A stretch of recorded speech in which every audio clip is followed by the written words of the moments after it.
Madam Secretary, what's it going to take to end the violence in Minnesota? It'll take law and order and leadership there that partners with us that we haven't seen yet. In my discussions with Governor Walz and from what I've seen on his press gatherings, he still is not willing to work with our federal officers to bring peace to the streets of Minneapolis. Secretary, do you have any plans to pull out of Minnesota? No plans to pull out of Minnesota. How would you describe what you were seeing on the ground there? Would you describe it as an insurrection, and do you believe the president should invoke the Insurrection Act? I describe it as violent and a violation of the law in many places. I discussed with the president this morning several things that we are dealing with under the department and different operations. We did discuss the Insurrection Act. He certainly has the constitutional authority to utilize that. My hope is that this leadership team in Minnesota will start to work with us to get criminals off the streets. Remember, we are there in surged operations because of the largest fraud scheme in American history. We had people stealing from taxpayers, stealing funds away from the most vulnerable individuals in this country, people who needed mental health services, developmental services, autism, daycare. Instead, individuals came in, much from the Somalian community, and stole dollars from those people who needed it and put it in their own pockets and enriched themselves. Did it right under Governor Walz's nose, and we believe that he didn't just know about it, that he may be complicit in it as well. Thank you, Secretary. Do you believe there are any cases in Minnesota where the ICE agents have gone too far? Our ICE agents are following the law and running their operations according to training. Last night what we saw was 3 individuals weaponize shovels and brooms and attack an ICE officer that had to defend himself. So we're hopeful that we don't see that again, that these protesters and violent rioters will be held accountable for the actions that they're taking and that our officers can do their work safely. What about that officer that you were mentioning? Can you give us an update on that ICE officer's condition after he was hit with the shovel? And then we're seeing those cars looted in Minnesota. Can you provide an update on what the agency is going to do about that, and if you're concerned with the documents that were taken by those? Well, I believe that those vehicles were FBI vehicles, not our Department of Homeland Security vehicles. So I'm not certain what documents were in there that those criminals may have taken and seen.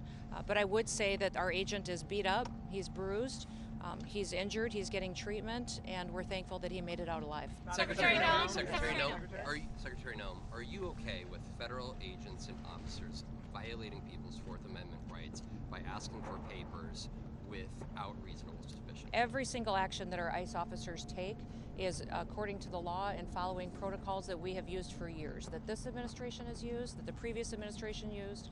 They are doing everything correctly, and over again in litigation in the courts, we've proven that they've done the right thing. Why is it within their right to do that? Why is it within their right to ask for papers without reasonable suspicion? You said you discussed the Insurrection Act with the president. Sorry, I'll let you come back.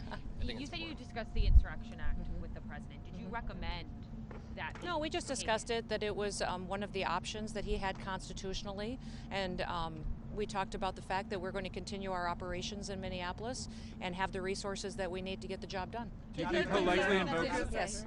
How many tankers is our Coast Guard tracking that are loose, and are any of them out of the Caribbean that you're tracking worldwide? I can't speak to the specifics of the operation, although we are watching the entire shadow fleet and how they're moving.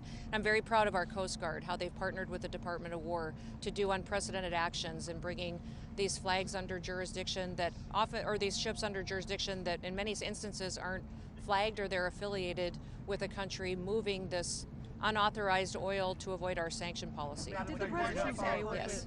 What's that? When like the video that was posted this morning, do you watch any of those operations? Absolutely, I do. Absolutely, I do. Yes, absolutely, we do. We haven't slept a lot lately between the Coast Guard operations, what they're doing in partnership with the Department of War in dealing with the shadow fleet, what we're also doing as far as operations with law enforcement across the country. The Department of Homeland Security is very busy. Can you respond to yes. that, Madam Secretary, perhaps to follow up? Why are we seeing Americans being asked on the street to provide proof of citizenship in Minnesota? Is that targeted enforcement And are you advising Americans to carry proof of citizenship? In every situation, we're doing targeted enforcement. If we are on a target and doing an operation, there may be individuals surrounding that criminal that we may be asking who they are and why they're there and having them validate their identity. That's what we've always done, in asking people who they are so that we know who's in those surroundings. And if they are breaking our federal laws, we will detain them as well until we run that processing. Yes. Say what the final straw. I'm going to go right here. Do you think that there needs to be an Insurrection Act invoked? Oh, I think that the president has that opportunity in the future. It's his constitutional right, and it's up to him if he wants to utilize it. Do you think he's likely to do it? I don't know. But if he leaves the situation, will it lead to more deadly killings in Minnesota if the Insurrection Act is invoked? If anything doesn't change with Governor Walz, I don't anticipate that the streets will get any safer or more peaceful. Governor Walz and his leadership team need to come to us and find out how we can work together like we have in many other states. We didn't see this kind of reaction in Louisiana when we ran our operations, exactly how we are running them in Minneapolis. But we had a very different response because we had leaders that were working with us. If you saw our operations in Florida, extremely successful. In Minneapolis so far, we brought hundreds of criminals off the streets that were dangerous to society and dangerous to that community. We would wish that Governor Walz could take an example from the governor of Louisiana, the governor of Florida, and work with us to do the right thing for his people. Your officers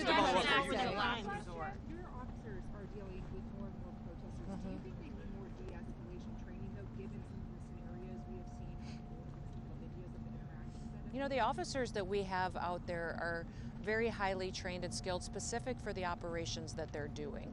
They're utilizing the most gifted individuals on these operations to go out and to do enforcement, because many times if they're going after murderers, they're going after professionals and gangs and terrorists that are here in our country illegally. And I'll remind you, the only reason we're in this situation is because the Biden administration allowed 20 million people to come into this country unvetted.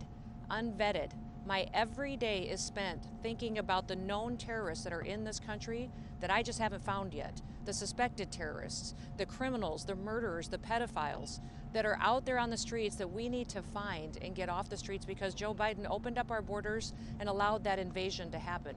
If you can imagine the kind of dysfunctional criminal gangs and organizations that use that open border as an opportunity to infiltrate America, it's overwhelming at times, and that's why President Trump is so strong at taking action and making sure he's in every single state following through on his commitments to every single citizen.